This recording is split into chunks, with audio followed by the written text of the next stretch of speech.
જય માતાજી મિત્રો, સ્વાગત છે તમારું મારા મિની વ્લોગમાં। સવારમાં આજ તો જો અમારી શેરીમાં સાવણીવાળા બેન આવ્યા ને, તો મારે સાવણી પતી ગઈ હતી। એક સાવણી હતી ને તો મેં કાલે વાપરવા કાઢી નાખી હતી ને, તો મારે લેવાની હતી એટલે મેં બે સાવણી એક હારે લઈ લીધી। અને અમારા હિયાંશભાઈ પણ જો એને કેમ લેવી હોય એમ ત્યાંથી આઘો નહોતો જાતો, એટલે મેં કીધું તું અહીંથી દૂર વહી જા, નકર તારી માથે રજ ખરશે। ત્યાં તો ઘરે આવીને અને અમારા હિયાંશભાઈ જો કેવા કાંડ કરવા માંડ્યા। હિંચકામાં બે હાથ નાખી અને લટકી અને કહેતા તો મમ્મી જો મને હિંચકા ખાતા આવડી ગયું। આવા નવા અમારા હિયાંશભાઈના કાંઈક ના કાંઈક કાંડ હોય, એટલે ફૂલ ધ્યાન રાખવું પડે હિયાંશભાઈનું, એને આઘા પાછા ન થવા દેવા પડે। ત્યાર પછી જો હેન્ડવોશ પતી ગયું હતું મારે, તો મારે હેન્ડવોશ ભરવાનું હતું, કેમ કે હમણાં બેનુને રજા છે ને, તો ફટાફટ અઠવાડિયામાં પૂરી થઈ જાય છે બોટલ। જેવી બહાર રમીને આવે ને એટલે તરત જ હેન્ડવોશ કરે, એટલે જલ્દી બોટલ પૂરી થઈ જાય છે। એટલે મારે હેન્ડવોશ ભરવાનું હતું, તો એ પણ મેં ભરી લીધું ફટાફટ।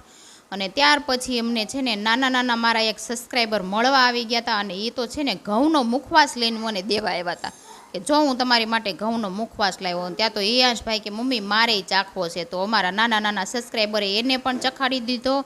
અને ઘઉંનો મુખવાસ કોણે ખાધો છે ને જરીક કોમેન્ટ કરી દેજો, પણ મુખવાસ તો બહુ મસ્ત હતો, એક નંબર હતો।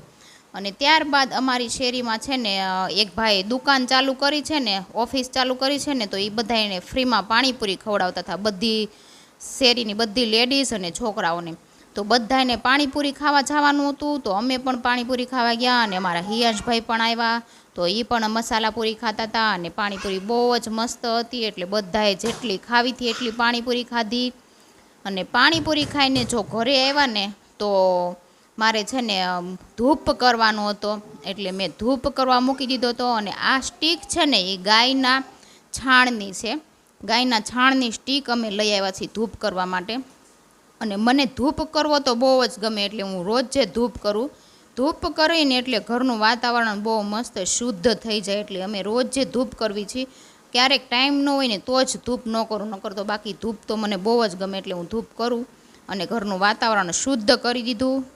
ત્યારબાદ જો મારા પ્રિયલબેને અને જેલુબેનને હનુમાન ચાલીસા કરવાનો ટાઈમ થઈ ગયો હતો, તો એ હનુમાન ચાલીસા કરતી હતી। એ હનુમાન ચાલીસા કરતી હતી ને એટલે એની બેનપણીઓ પણ આવી ગયું કે અમારે હનુમાન ચાલીસા કરવું છે, અને ચારેય સાથે મળીને હનુમાન ચાલીસા કરી। તમે મારા વિડીયો જોવો તો છો, પણ સબસ્ક્રાઈબ નથી કરતા, એક સબસ્ક્રાઈબ કરી દો। જય માતાજી।